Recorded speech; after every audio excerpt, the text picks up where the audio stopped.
नमस्कार, SBT news में आपका स्वागत है। पेश है 14 जून बुधवार दोपहर 3:15 बजे राजस्थान की 15 बड़ी खबरें। इस न्यूज बुलेटिन के प्रायोजक हैं विनी केक एंड मोर। सबसे पहले एक नजर डालते हैं आज के हेडलाइंस पर। पूर्व सीएम राजे ने की मोदी सरकार की जमकर तारीफ। गुलाबी नगरी में बादलों का डेरा, दिखने लगा बिपरजॉय का असर। चाय की थड़ी के पीछे सरपंच को 53,000 रुपए रिश्वत लेते पकड़ा। राजस्थान कैडर के आईएएस सुधांश पंत बने केंद्रीय स्वास्थ्य सचिव। और पंजाब सीएम मान आज दिल्ली दौरे पर केंद्रीय मंत्री गडकरी से करेंगे मुलाकात। और अब खबरें विस्तार से। भाजपा के राष्ट्रीय उपाध्यक्ष व पूर्व मुख्यमंत्री वसुंधरा राजे झारखंड प्रवास पर हैं। केंद्र में मोदी सरकार के 9 वर्ष पूरे होने पर जारी पार्टी के महाजनसंपर्क अभियान के तहत वे वहां जनसभाओं के जरिए जनसंपर्क कर रही हैं। प्रवास के पहले दिन जहां उन्होंने मोदी सरकार की जनहित नीतियों, योजनाओं और उपलब्धियों को प्रमुखता से जनता तक पहुंचाया, तो वहीं कांग्रेस सहित अन्य विपक्षी दलों को भी निशाने पर लिया। झारखंड के गोड्डा लोकसभा क्षेत्र के देवघर में आयोजित एक जनसभा को संबोधित करते हुए राजे ने कहा, प्रधानमंत्री मोदी ने जो देश के लिए बहुत कुछ किया है, अब उन्हें फिर से हमें प्रधानमंत्री बनाना है। गुजरात तट पर पहुंच रहे बिपरजॉय का असर अब राजस्थान पर भी दिखने लगा है। गुलाबी शहर में सुबह से ही बादलों का डेरा है। शहरवासियों को गर्मी से राहत मिलने लगी है। मौसम विभाग ने आज 20 से अधिक जिलों में मेघ गर्जन के साथ बरसात और तेज हवा चलने का येलो अलर्ट जारी किया है। वहीं आगामी दिनों में 1 दर्जन से अधिक जिलों में भारी बरसात और तूफान का ऑरेंज अलर्ट जारी किया गया है। मौसम विभाग के अलर्ट के बाद राज्य सरकार ने भी संबंधित जिलों में तूफान और बारिश से बचाव के लिए जिला कलेक्टर्स को निर्देश दिए हैं। जोधपुर जिले के बालेसर कस्बे में एसीबी जोधपुर ग्रामीण ने बस स्टैंड पर चाय की थड़ी के पीछे 53,000 रुपए रिश्वत लेने पर बेरवा खत्रिया ग्राम पंचायत के सरपंच को रंगे हाथों गिरफ्तार कर लिया। रिश्वत राशि हाथ में लिए सरपंच को बालेसर थाने ले जाकर अग्रिम कार्यवाही की गई। एसीबी ग्रामीण के अतिरिक्त पुलिस अधीक्षक ओम प्रकाश चौधरी ने बताया कि परिवादी की शिकायत के आधार पर ग्राम पंचायत बेलवा खत्रिया के उप सरपंच व कार्यवाहक सरपंच सेठाराम को ट्रैप किया गया।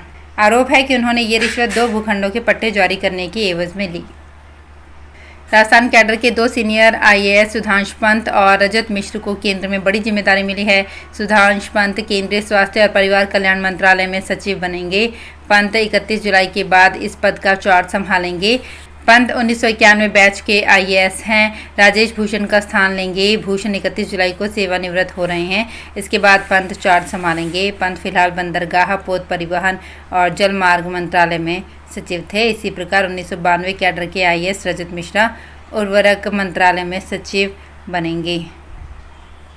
पंजाब के सीएम भगवंत मान आज दिल्ली दौरे पर जाएंगे, जहां वो शाम 7 बजे केंद्रीय सड़क परिवहन एवं राजमार्ग मंत्री नितिन गडकरी से मुलाकात करेंगे। सीएम मान उनसे पंजाब की सड़क परियोजनाओं समेत अन्य मुद्दों पर चर्चा करेंगे। केंद्र की ओर से पंजाब के रोके गए फंड के बारे में भी चर्चा की जा सकती है। इससे पहले भी मान पंजाब के मुद्दों पर केंद्रीय गृह मंत्री अमित शाह और केंद्रीय ऊर्जा मंत्री आर.के. सिंह समेत अन्यों से मुलाकात कर चुके हैं। वहीं केंद्रीय स्वास्थ्य मंत्री मनसुख मांडविया स्पष्ट कर चुके हैं कि पंजाब सरकार ने केंद्रीय योजना के वेलनेस फंड का इस्तेमाल मोहल्ला क्लिनिक में कर दिया है। महाराणा प्रताप की प्रतिबद्धता, देशभक्ति, दानशीलता, जन सेवा और कर्तव्य परायणता का संदेश जन जन तक पहुंचाने के लिए वीर शिरोमणि महाराणा प्रताप बोर्ड का गठन किया जाएगा। इस संबंध में मुख्यमंत्री अशोक गहलोत ने बोर्ड के गठन के प्रस्ताव को मंजूरी दी है। इस बोर्ड में अध्यक्ष, उपाध्यक्ष के अलावा 7 अन्य सदस्य होंगे।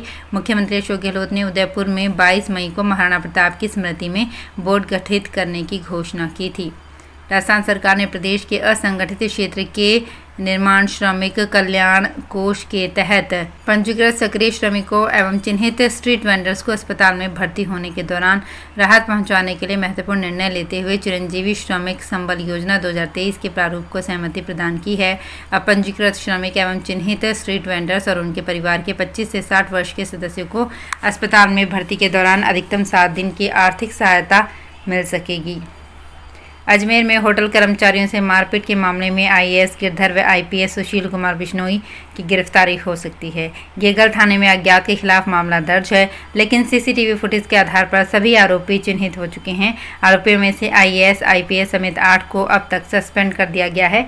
डीजीपी उमेश मिश्रा के निर्देश पर एडीजी बीजू जॉर्ज जोसेफ मामले की जाँच कर रहे हैं। आईपीएस सुशील कुमार पर रेप का आरोप भी लग चुका है। दिसंबर 2019 में एक युवती ने जोधपुर के देवनगर थाने में दी रिपोर्ट पर उन पर रेप का आरोप लगाया था। भारतीय जनता पार्टी शहर जिला उदयपुर की ओर से प्रधानमंत्री नरेंद्र मोदी के नेतृत्व में केंद्र सरकार के पूर्ण हुए 9 वर्षों के सफलतम कार्यकाल की उपलब्धियां, मोदी सरकार की नीतियां अब लोगों को बताई जाएंगी। लोक कल्याणकारी योजनाएं और राष्ट्रहित में किए गए अनेकों कार्यों को जनता के सम्मुख लाने और आमजन को उनसे लाभान्वित करने के लिए 1 से 30 जून तक जनसंपर्क अभियान के तहत विभिन्न कार्यक्रम आयोजित किए जा रहे हैं। राजस्थान में मुख्यमंत्री निःशुल्क बिजली योजना का लाभ लेने के लिए उपभोक्ताओं को जनाधार से पंजीकृत कराना अनिवार्य होगा। एक जनाधार से एक घरेलू बिजली कनेक्शन पर ही छूट ली जा सकेगी। कृषि और घरेलू श्रेणी के विद्युत उपभोक्ताओं के लिए टैरिफ दरों में अनुदान को लेकर दिशा निर्देश जारी किए गए हैं।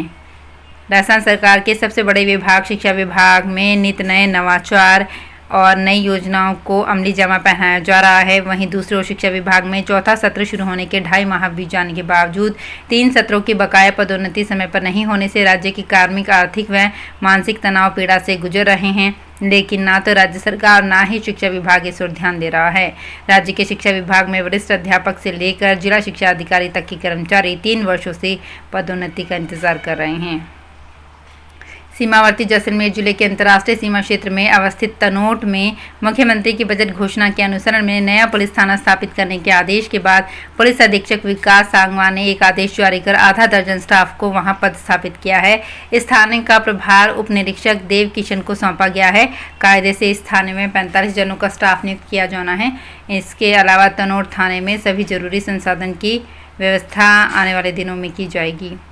झुंझुनू जिले में पिछले 4-5 माह से किसानों को गिरदावरी व नकल के लिए खासी परेशानी का सामना करना पड़ रहा है। तकनीकी कारणों से राज पोर्टल पर ऑनलाइन गिरदावरी एवं नकल नहीं मिल रही है। साथ ही ऑफलाइन भी गिरदावरी नहीं मिलने के कारण किसानों के कार्य अटके हुए हैं। हालांकि इस मामले में जिला प्रशासन ने अधिकारियों को अवगत करवाया हुआ है, लेकिन अभी तक कोई समाधान नहीं हो सका है। वर्तमान में गिरदावरी ऐप नहीं चलने के कारण रबी की गिरदावरी सर्वर पर जमा नहीं हो पा रही है। मध्य प्रदेश में नवंबर-दिसंबर में होने वाले आम चुनाव को लेकर राजनीतिक पार्टियों ने कमर कस ली है। खासकर प्रदेश का महाकौशल क्षेत्र दोनों ही प्रमुख विपक्षी दल भाजपा और कांग्रेस के लिए काफी महत्वपूर्ण है, चूंकि मध्य प्रदेश की सत्ता का असर आगामी वर्ष में होने वाले लोकसभा चुनाव पर पड़ेगा। प्रदेश में लोकसभा की 29 सीटें हैं। इससे दोनों ही राजनीतिक दल सरकार बनाने के लिए कोई कसर बाकी नहीं रखना चाहते हैं। जहां 12 जून को एआईसीसी महासचिव प्रियंका गांधी ने जबलपुर से प्रदेश में कांग्रेस का चुनावी शंखनाद कर दिया है, वहीं 22 जून को बालाघाट में अमित शाह आ रहे हैं। सवाई माधोपुर जिले में अब मानव की तरह रणथंभौर टाइगर रिजर्व के बाघ एवं वन्य जीव बुधवार को साप्ताहिक अवकाश मनाएंगे। सप्ताह में एक दिन रणथंभौर में मानवीय गतिविधियां पूरी तरह से बंद रहेंगी। रणथंभौर सहित राज्य के सभी टाइगर रिजर्व में साप्ताहिक अवकाश के तहत बुधवार को पर्यटन गतिविधियां बंद रहेंगी। इस संबंध में प्रधान मुख्य वन संरक्षक एवं मुख्य वन्यजीव प्रतिपालक राजस्थान जयपुर अरिंदम तोमर ने आदेश जारी किए हैं। ये आदेश 1 जुलाई से प्रभावी होंगे। तो फिलहाल इस बुलेटिन में इतना ही, फिर हाजिर होंगे कुछ और बड़ी खबरों के साथ। अगर आप भी अपने आसपास की छोटी बड़ी और महत्वपूर्ण खबरों से अपडेट रहना चाहते हैं तो सब्सक्राइब कीजिए हमारे चैनल एसपीटी न्यूज को और प्रेस कीजिए बेल आइकन पर।